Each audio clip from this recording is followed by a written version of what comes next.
유홍준 교수가 쓴 국보순례라는 그 조선일보에 연재했던 글에 실린 내용입니다. 오사카, 일본 오사카에 있는 동양도자기 미술관의 작품 중에 달 항아리라는 게 있습니다. 여러분, 일본의 국보급 문화재입니다마는 사실 이건 우리 조선의 백자입니다. 일본의 대부분 유물들이 그런 게 많다고 합니다마는 이 달 항아리는 본래 나라라는 곳 동대사 관음원에 소장을 하고 있었습니다. 이 국보급 유물을. 근데 어느 날 한 남성이 들어와서 이 유물을 훔쳐서 도망을 갔는데 뒤에 이제 지키는 사람들이 따라가니까 이 유물을 집어 던지고 가버렸어요. 산산조각이 났습니다. 무려 300조각 이상 다 부서진 이 유물을 이제 경찰에 조사를 마치고 난 다음에 이 관음원이라는 절에서 고고학자들의 도움을 받아서 과연 이걸 원상 복귀할 수 있느냐, 복원할 수 있느냐, 그렇게 연구를 해서 복원이 가능하다는 그런 결과를 얻었습니다. 그래서 그들은 이 도자기를 바로 오늘 지금 소장하고 있는 이 동양도자기 미술관에 기증했습니다. 미술관 측은 2년여에 걸쳐서 파편 조각을 맞춰보고 이제 복원 전문가에게 의뢰를 했습니다. 6개월 정도 이 300여 조각을 다 붙였어요. 첫 번째 이 박물관 담당자에게 보여주었는데 너무 실물과 꼭 같아서 놀랐습니다. 잠깐만 보여드릴까요? 이겁니다. 손때가 묻었던 자국까지 영역했습니다. 그래서 이런 작은 조각도 지우려고 하는데 그냥 잘 보이지도 않으니까 그냥 두기로 결정을 했다고 합니다. 여러분, 그래서 이 미술품은 일본의 그 복원의 기적이라는 그런 면에서도 사람들의 주목을 받지만 더욱 이런 전설적인 아름다운 조선 백자 달 항아리로도 잘 알려져 있다고 합니다. 여러분, 어쩌면 우리는 마치 오늘 이 달 항아리 300조각 이상이나 부서졌던 이 달 항아리처럼 다 깨어지고 부서졌던 그런 사람들입니다. 하나님의 손길이 아니었다면 회복될 수 없는 상처투성이들이 우리 주변에 많습니다. 저 역시 그 중에 아주 대표적인 한 사람이었습니다.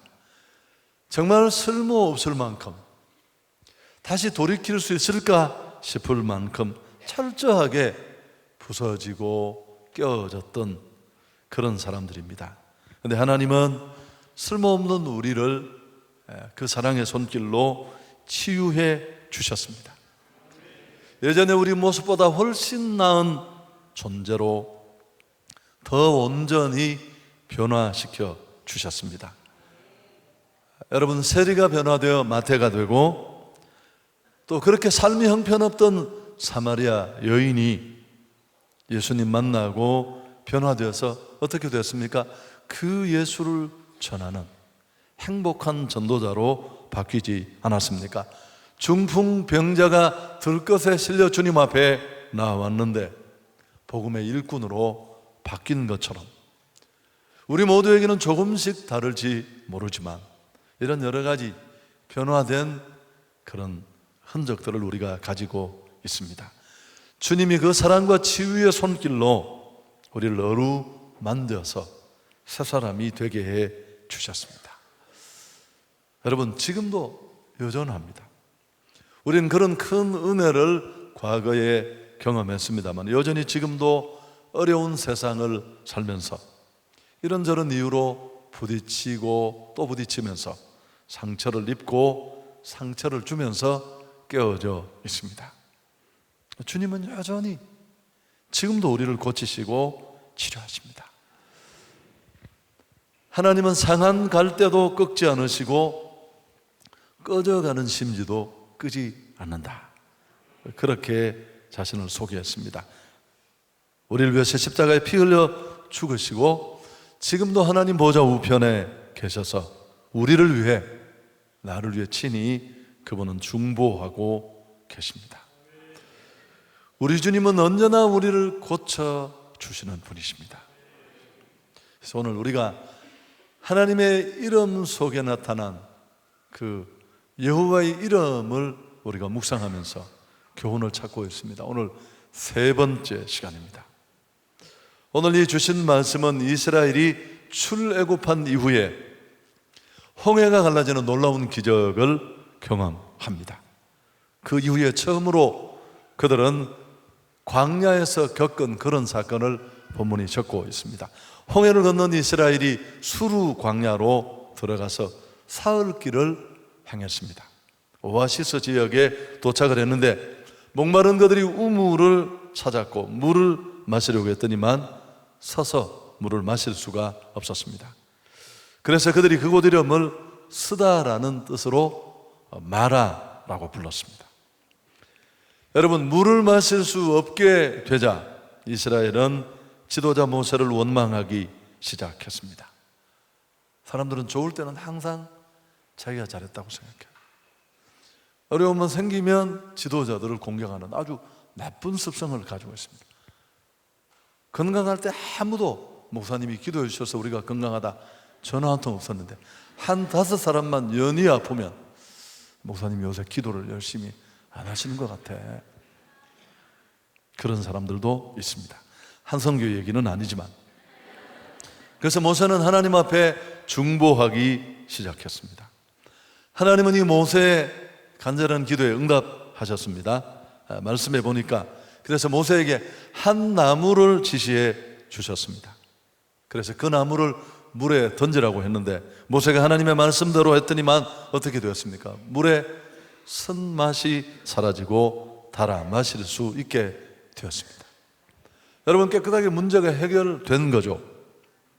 하나님은 모세의 기도에 응답해 주셨습니다. 말씀해 보니까 하나님께서 이제 이 사건 이후에 아주 중요한 제안을 하셨습니다.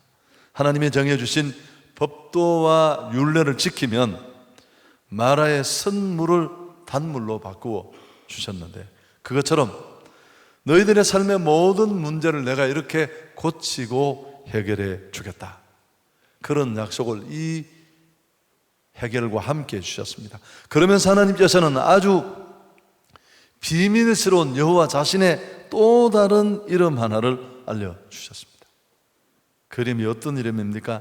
나는 너희를 치료하는 여호와임이라.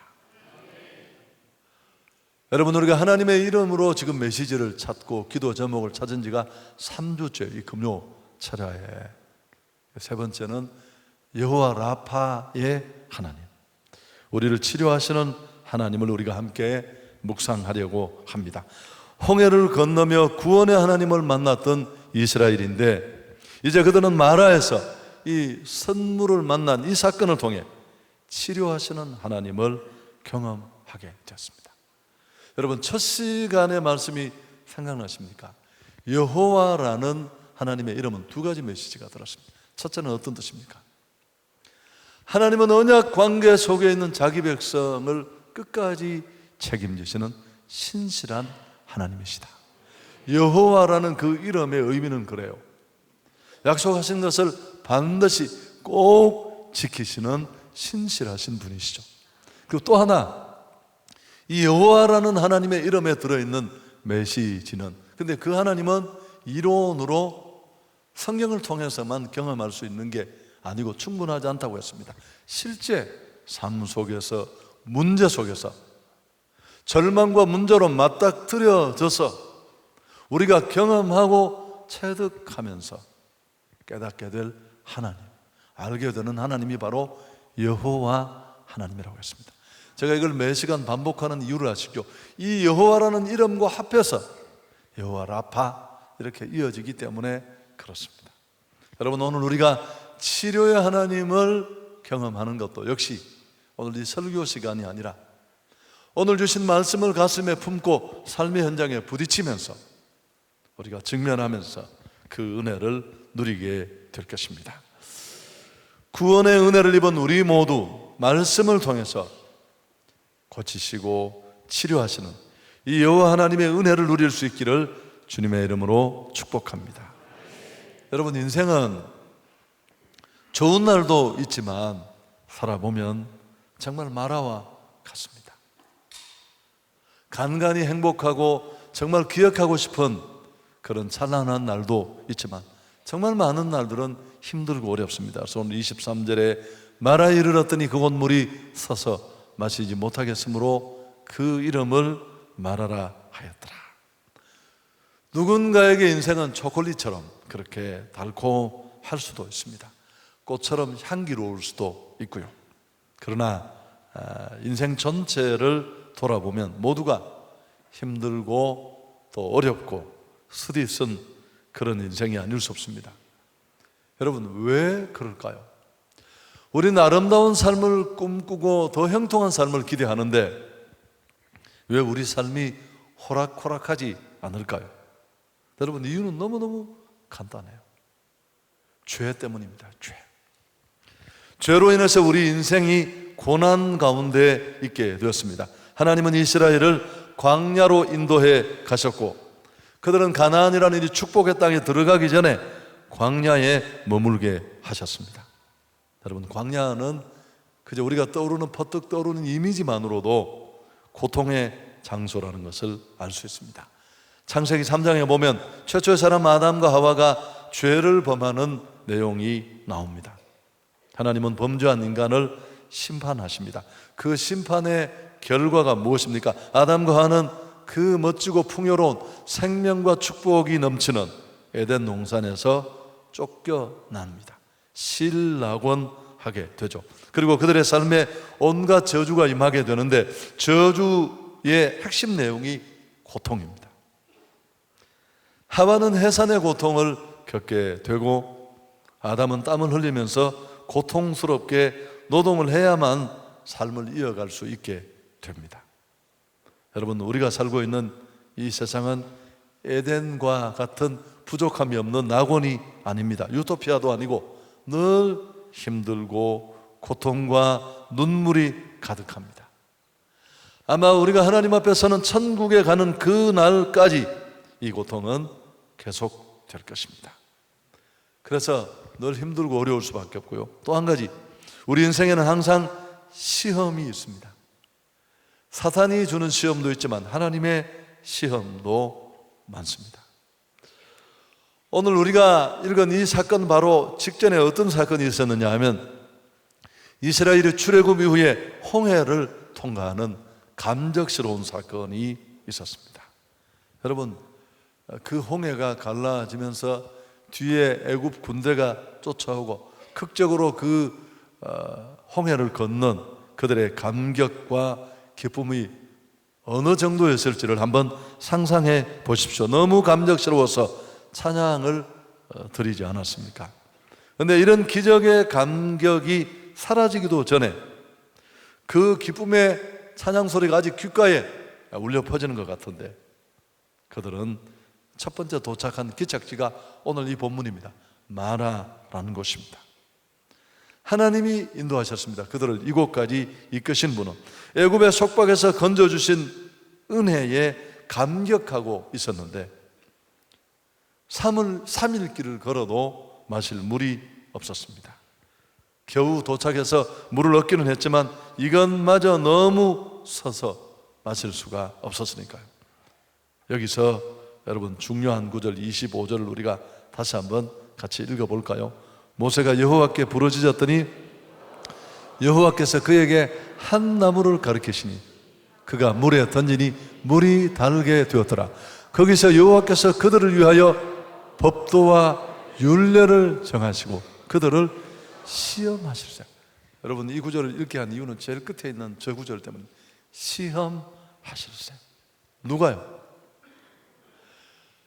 애굽의 430년간 억압된 땅에서 그들을 이끌어내시고 자유를 주신 분이 하나님이세요.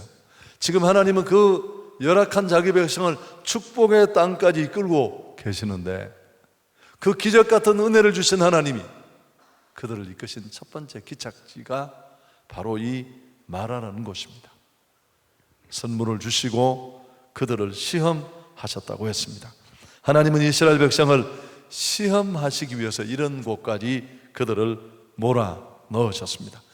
광야의 여정만 해도 만만치 않은데 겨우 찾은 물조차도 마실 수 없는 선물을 주셨습니다. 이럴 때 백성의 마음이 어땠을까요? 기대감이 무너지고 절망은 더 클 수밖에 없었을 것입니다. 여러분, 때로 우리도 그리스도인의 삶도 그렇습니다. 세상에 믿지 않는 사람보다 우리의 삶이 더 힘들 때도 많습니다. 이렇게 인생이 더 고단하고 힘들 바에야 내가 왜 신앙생활을 해야 되지? 그런 회의가 일어날 때도 많습니다. 아니, 옆에 있는 내가 신앙생활하고 믿음의 사람이라는 것을 잘 아는 내 절친, 친구, 지인들이 나를 비웃는 것 같이 느껴질 수도 있어요. 저러면서 교회는 왜 다녀? 여러분, 그런 때도 있거든요. 왜 하나님께서 이스라엘에게 이런 시험을 주셨을까요? 왜 마라의 선물을 만나게 하셨을까요? 여러분, 이 신명기 8장 2절 3절에 이 물음에 대한 답이 들어있는데 너무너무 중요한 원리입니다. 자, 잘 알지만 다시 한번 같이 읽습니다. 내 하나님 여호와께서 이 40년 동안에 내게 광야 길을 걷게 하신 것을 기억하라. 이는 너를 낮추시며 너를 시험하사 내 마음이 어떠한지 그 명령을 지키는지 지키지 않는지 알려 하심이라. 너를 낮추시며 너를 줄이게 하시며 또 너도 알지 못하며 내 조상들도 알지 못하던 만나를 내게 먹이신 것은, 자, 그 다음부터 사람이 떡으로만 사는 것이 아니라 여호와 입에서 나오는 모든 말씀으로 사는 줄을 내가 알게 하려 하십니다. 자, 여러분, 하나님이 사랑하는 이스라엘에게 여기까지 이끌고 나온 그 백성에게 시험과 어려움을 주시면서 무슨 저런 하나님이 계셔, 오해를 받으면서까지 이스라엘에게 주시고 싶었던 교훈이 그겁니다. 사람이 떡으로 사는 것이 아니라 하나님의 말씀으로 산다는 것. 여러분, 교회 다닌다고 다 성도가 아니에요. 그저 찬송할 때 손 올라가고 눈물 몇 방울 매 달았다고 해서 미사 역으로 간절히 아주 유창하게 기도한다고 신앙인이 아닙니다. 여러분, 정말 우리 안에 있어야 될 알미 뭘까요? 나는 떡으로 사는 자가 아니라 하나님으로 산다. 하나님의 말씀으로 산다는 이 메시지, 믿음이 꼭 필요합니다. 어떤 상황이 닥치더라도 하나님만 의지하고 하나님 말씀에만 순종하게 하는 성숙한 하나님의 백성이 되게 하시는 겁니다. 좀 옆으로 나아가는 질문이 될 수 있는데요, 하나님은 왜 우리 기도에 응답을 지연하실까? 여러분, 궁금하지 않으십니까? 구하라고 하셨는데, 구하면 내가 듣고 시행하겠다고 약속하셨는데, 아니 내가 그 기도를 하나님께 드린 지가 언젠데 금식하며 철야하며 절규하며 부르짖은 그 부르짖음이 얼마나 오래됐는데 하나님은 듣고 계시기는 한지 꿈쩍도 않고. 여러분, 그랬잖아요. 기도하지 않는 사람들은 낙심하지 않습니다. 이유를 아시죠? 그분들은 이미 낙심동에 거주하고 계세요. 하나님은 살아계시고 내 기도에 응답해 주실 것이란 확신과 기대를 가지고 간절히 뜨겁게 지치지 않고 기도했는데, 여러분, 응답이 너무 지연되고 기미조차 보이지 않으면 기도하던 사람이 쓰러지면 못 일어나요. 그만큼 무서운데, 칼빈은 하나님은 왜 우리의 기도 응답을 지연하실까라는 물음에 개혁자 칼빈은 기도론에서 이렇게 말씀했습니다. 여러분, 이런 문제에 고민하고 또 낭망할 만한 지경에 이르는 분이 계신다면 아주 도움이 될 수 있습니다. 우리가 필요로 하는 모든 것을 아시는 하나님께서 우리로 하여금 오래 기도하게 하시는 것은, 첫째, 모든 좋은 것이 그분께로부터 온다는 것. 자, 두 번째, 우리로 하여금 하나님만 의뢰하며 살게 하시려 합니다. 여러분, 하나님이 우리가 원하면 당장 응답 주는 하나님이 되면 더 좋으실 텐데, 이런 오해를 받아가고 그분 돌아가신 것 아니야? 아니, 계시기나 해. 심지어 믿는 사람뿐만 아니라 불신자들조차도 하나님의 존재를 짓밟을 위험이 있는 이런 위기 상황까지 끌면서 사랑하는 자들의 기도 응답을 지연하시고 시간을 끄는 이유는, 첫째가 뭐라고요? 모든 좋은 것이 그분께로부터 온다는 것 우리에게 알게 하고, 두 번째는 오직 하나님만 의뢰하며 살게 하려고. 여러분, 하나님은 절대 신앙을 요구하십니다. 모든 소원과 좋은 것을 한 손에 쥐고 계신 하나님, 그 하나님만 더 철저히 의지하기를 원하십니다. 더딘 기도 응답을 통해 우리를 믿음의 사람으로 만들어 가십니다. 여러분, 이런 말 기억나십니까? 하나님은 한 번의 기도 응답보다 우리의 신앙됨에 더 관심이 많으세요. 자식이 원하기만 원하면 즉시 아빠가 돈 보내줄게. 정신 나간 아버지야. 여러분, 세상에 그런 원리는 통하지 않아요.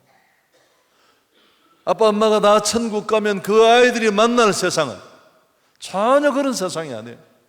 너무 힘들고 너무 어렵고, 때로는 정말 필요한 것들이 도저히 채워지지 않는 그런 때도 만나게 되고요. 여러분, 엄마 아빠가 아이들을 데려가다가 다 해보셨죠? 저희도 우리 도레미 어릴 때, 우리 도레미 양은 참고로 30세가 훨씬 넘었습니다. 아주 어릴 때 대구 동성로에 데려가서 우리 와이프가 제가 짜고 딱 사라졌어요. 갑자기 그러더니만 있을 줄 알았겠죠. 우리가 꽁꽁 숨은 한 10초 20초를 좌우에 둘러보더니 막 울면서 반대 방향으로 달려가기 시작하는데 죽었다 싶으니까 아빠 엄마가 따라간다고 죽을 뻔했습니다. 아이 놓칠까. 결정적인 순간에 여기 있다 이 바보야, 어떻게 그러냐, 엄마 아빠가 여기 있는데, 그러잖아요. 여러분이 설교를 집중해서 듣지 않으면 제가 또 이런 얘기를 다시 할 수밖에 없습니다. 사랑하는 여러분, 그래서 야고보 사도는 야고보서 1장 2절에서 이렇게 권면합니다. 내 형제들아, 너희가 여러 가지 시험을 당하거든 온전히 기쁘게 여기라. 여러분, 저는 참 고난을 많이 겪었어요. 10년 넘는 아무것도 약이 먹히지 않는 죽음 같은 시간을 보냈어요. 주변에 나를 기대했던 사람들이 그 기대를 꺾고 비웃는 소리가 소음처럼 들렸어요. 도은웅 목사의 사역은 저기서 끝났고 다 허물어졌고, 여러분, 그게 얼마나 사람을 비참하고 졸렬하고 초라하게 만드는지 겪지 않은 사람은 아무도 몰라요. 그래서 그 이후에 뭐 가끔씩 교만하기도 하지만 난 내가 할 수 없다는 걸 너무너무 잘 알아요. 누가 아무리 저를 띄워도 제가 절대 뜨지 않습니다. 난 나를 너무너무 잘 알아요. 10년 넘게 철저하게 그냥 가루가 되어서 날아다니면서 착각하지 말자, 착각하지 말자. 아니, 착각을 할 수가 없어서, 아무것도 할 수 있는 게 없었으니까. 여러분, 비록 약이 입에 쓰지만 건강을 위해서 우리는 꼭 먹어야 합니다. 아무리 힘들고 고통스럽더라도 자신에게 주어지는 시험을 불평하거나 원망하지 말고 항상 기쁘게 받아들이면서 그 시험을 뛰어넘어야 할 줄 믿습니다. 우리는 기쁨으로 시험을 극복해 나갈 때 그 다음 단계로 들어갈 수 있습니다. 인생을 살면서 자신만 바라보고 환경만 보지 마십시오.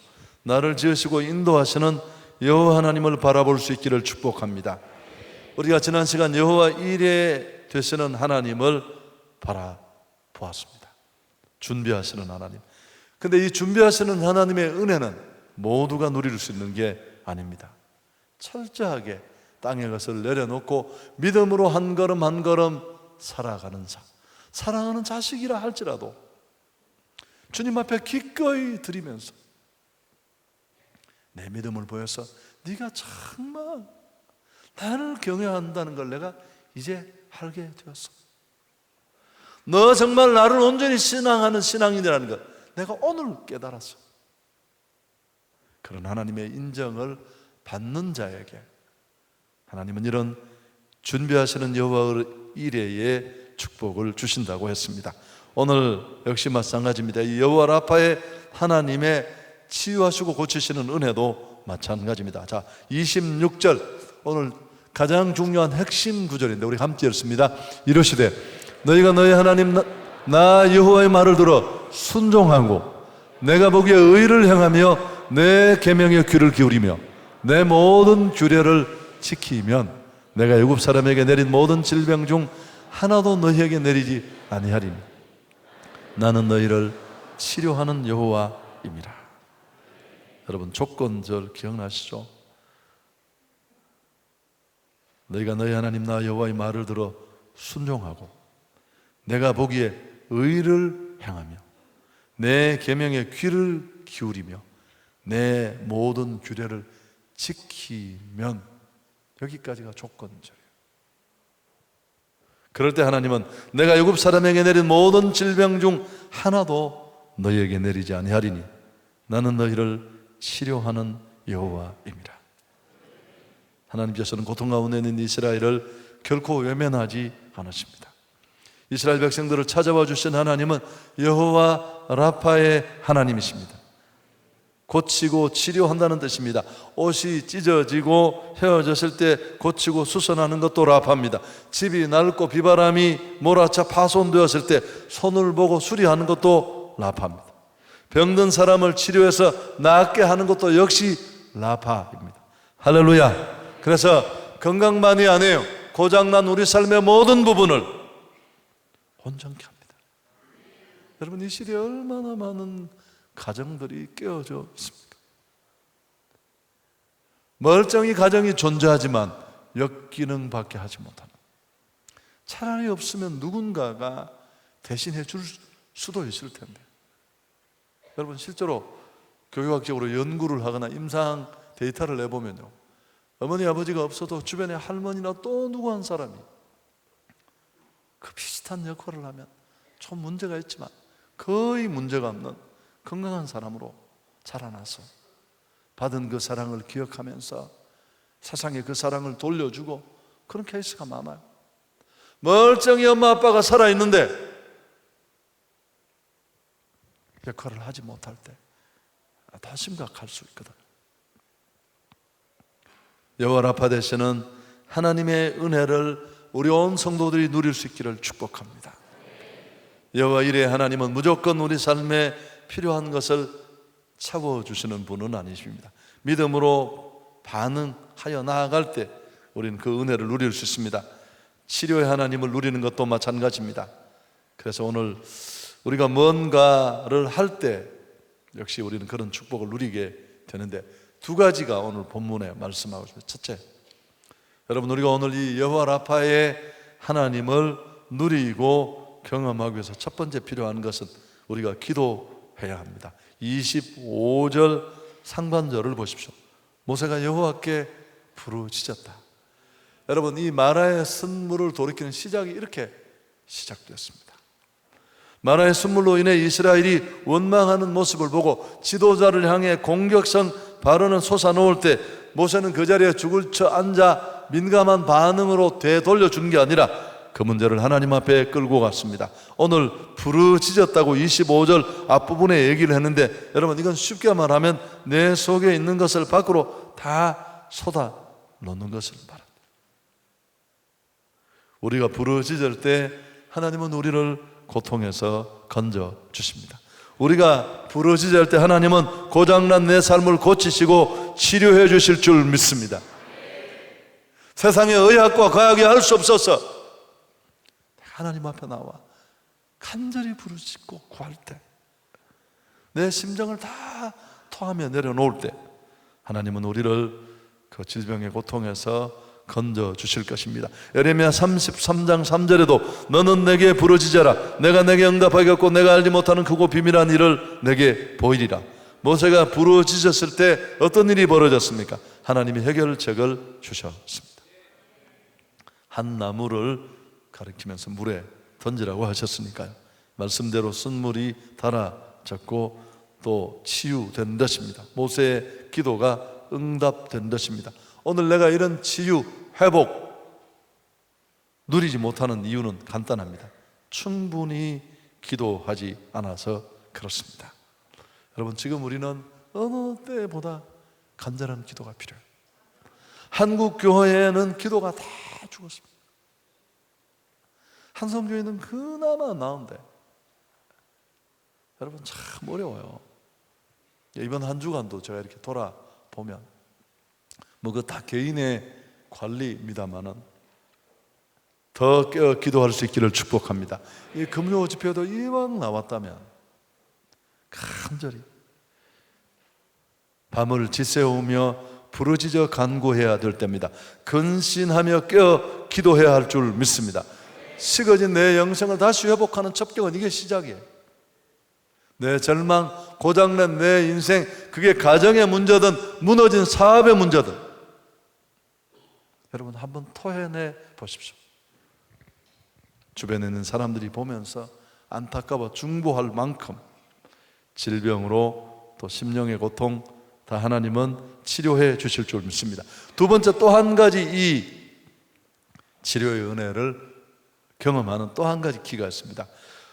우리는 광야 같은 인생길에서 말씀에 순종할 때 고쳐주십니다. 사실 이 두 번째가 더 완성하는 중요한 교훈입니다. 우리에겐 너무 익숙한 말일지 모르지만 다시 한번 26절을 제가 읽겠습니다. 이르시되 너희가 너희 하나님 나 여호와의 말을 들어 순종하고 내가 보기에 의를 행하며 내 계명에 귀를 기울이면 내 모든 규례를 지키면 내가 애굽 사람에게 내린 모든 질병 중 하나도 너희에게 내리지 아니하리니 나는 너희를 치료하는 여호와입니다. 말씀에 순종하는 사람들을 고치겠다는 겁니다. 여러분 참 이게 단순한 것처럼 보이지만 죄가 어떻게 시작됐습니까? 죄는 하나님의 말씀을 거부하고 왜곡시키면서 죄가 들어왔습니다. 그 죄가 인생을 이렇게 완전히 쪽을 낸 거예요. 근데 간단하게 말하면 다시 우리를 회복시키고 그 왜곡된 굴절로부터 돌이키는 시작도 행복 매뉴얼이라고 할 수 있는 하나님의 말씀의 원리를 따라 다시 돌아가는 일부터 시작됩니다. 그래서 오늘 말씀이 주신 이 몇몇 겹의 교훈처럼 규례를 지키고 말씀을 행하고 의를 행할 때 우리는 이 절망에서 뛰쳐나와 이 회복의 자리로 나아갈 수 있다는 사실을 꼭 기억할 수 있기를 축복합니다. 하나님의 말씀에 순종하면 우리는 그 어떤 문제도 해결함 받을 수 있습니다. 무너진 가정, 말씀으로 다시 돌아가면 하나님은 날마다 회복시키시고 새롭게 해주실 줄 믿습니다. 건강도 그렇고 고장난 모든 것들이 다 마찬가지입니다. 성경에 보면 수많은 사람들이 예수님을 만났습니다.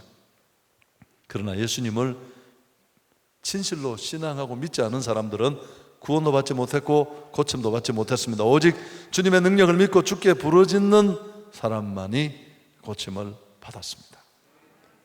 말씀에 순종하는 사람만이 치료의 능력을 누릴 수 있습니다. 나폴레옹이 프랑스 대군을 이끌고 유럽을 휩쓸고 있을 때 장군 한 사람이 정예 부대를 이끌고 오스트레일리아의 국경 도시인 펠드리히를 공격했습니다. 포위망이 점점 좁혀지고 총공세를 펴기 위해서 준비를 하고 있었는데 이 펠드리히에서는 비상회의가 열렸습니다. 항복할 것인지 더 버틸 것인지. 대다수 시의회 의원들은 피해를 줄이기 위해서 항복하자. 그렇지만 그때 교회 지도자 한 사람이 일어났습니다. 여러분, 오늘은 부활주일입니다. 우리가 우리의 힘만을 믿는다면 패배할 수밖에 없습니다. 그러나 하나님께서 하나님께 맡긴다면 살 길이 있습니다. 죽음을 딛고 일어선 부활절이 오늘입니다. 무서워 떨지 말고 살아계신 하나님, 부활하신 하나님을 바라보고 우리가 힘껏 교회당 종을 치고 부활절 예배를 드립시다. 그 뒷일은 하나님께 맡깁시다. 드디어 교회당 종소리가 울려 퍼지고 찬송하는 소리가 울려 퍼졌습니다.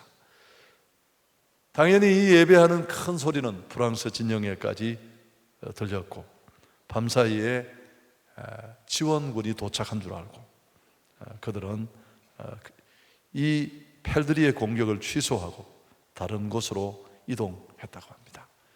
여러분, 우리가 믿음으로 맞설 때 승리하게 될 줄 믿습니다. 하나님께 모든 것을 맡기고 믿고 기도하고 순종할 때 이런 놀라운 치료 역사, 회복의 역사가 일어날 줄 믿습니다. 16세기 프랑스에 암브로스 파레라고 하는 유명한 외과 의사가 있었는데 평생 수없이 많은 환자들을 돌보면서 그가 늘 입버릇처럼 했던 말이 있습니다. 여러분 들어보시면 다 알고 있는 유명한 말인데 그가 세상을 떠나고 난 다음에 묘비명에 이 말을 새겨 두었습니다. 여러분, 묘비명에 쓰여진 말은 이렇습니다. 나는 상처를 사매어 줄 뿐이다. 상처를 고쳐주시는 이는 하나님이시다. 여러분, 정말 겸손한 의사죠. 그저 그는 상처를 사매어 주었을 뿐이지 고치시고 회복시키시고 치료하시는 분은 하나님이라는 사실을 고백한 것입니다. 이사야 38장 16절을 함께 읽으면서 오늘 설교를 마감하려고 합니다. 주여, 사람이 사는 것이 이에 있고 내 심령의 생명도 온전히 거기에 있사오니 원하건대 나를 치료하시며 나를 살려 주옵소서. 할렐루야. 하나님께 영광 돌리겠습니다.